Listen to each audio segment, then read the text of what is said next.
Hello everyone, I thought I'd do a quick update. So as you can see, the girls are about to pop. Only a week left. A lot of them went nice and early on. I thought I'd quickly just talk about the lambing paddocks and how we're managing those and the stocking densities and all that sort of stuff.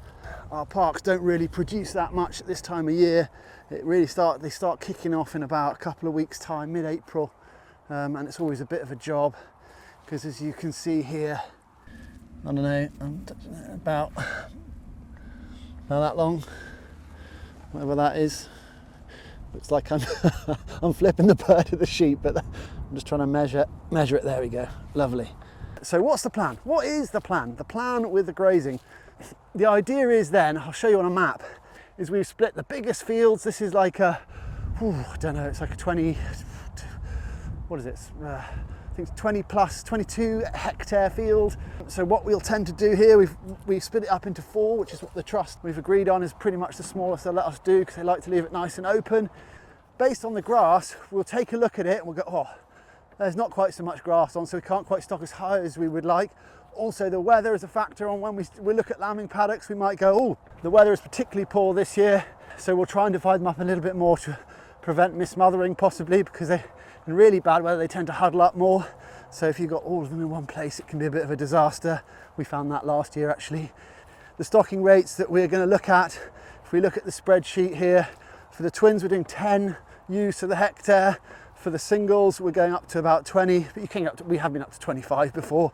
It's just the way the paddocks are falling this year. And then we've got the triples. They're pretty heavily stocked, but we'll probably have a bucket in with them. So that's all right. But look, the grass, I mean, here really is not coming up to much, is it?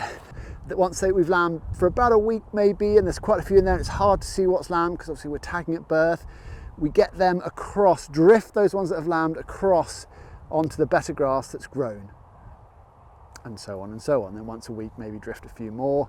And then hopefully once you've lambed them all, then we bunch them up into a lot bigger groups of maybe 200. I think 200 max, just because how easy it is to manage those groups for treatments if they need them, or moving them, or generally gathering them.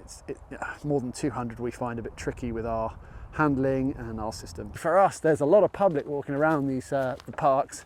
So the sheep have got quite used to them, which is quite handy. They're pretty tame, so we will lamb with the public pretty close. We try and keep them as best we can away from the footpaths, not for the sheep, more so for the public, who sometimes in their eagerness want to get up nice and close and watch, and kids and dogs, etc. But certainly with the ewe lambs, what we try and do is keep them very much out of the public way. The public can see them, but there's a nice bit of pig netting. So these orange tags are all ewe lambs that are going to lamb. So animals that are just about one, bit younger, like a couple of weeks younger maybe. See, they're grazing on pretty tight grass. So certain paddocks have to be allocated for certain animals, and those animals are the ewe lambs really, and the yearlings. We try and keep them best we can. So that's another little thing we have to deal with here. One of my arch nemesis is down here. They are beautiful, but the Canadian geese, I think we probably have a couple of hundred. I'll probably scare them up in a minute and show you on the video how many we got. And you do the math. I don't know what a goose eats or what it is, but you know, if you've got 200, surely that's got to be the same as at least 50, 60 sheep that are grazing the whole of the winter. So they really do knock the bottom of the parks. Now, I like them, so I do complain, but I'd rather have them than not have them. But just not quite so many. If you haven't already, please subscribe to the channel. And thanks for watching.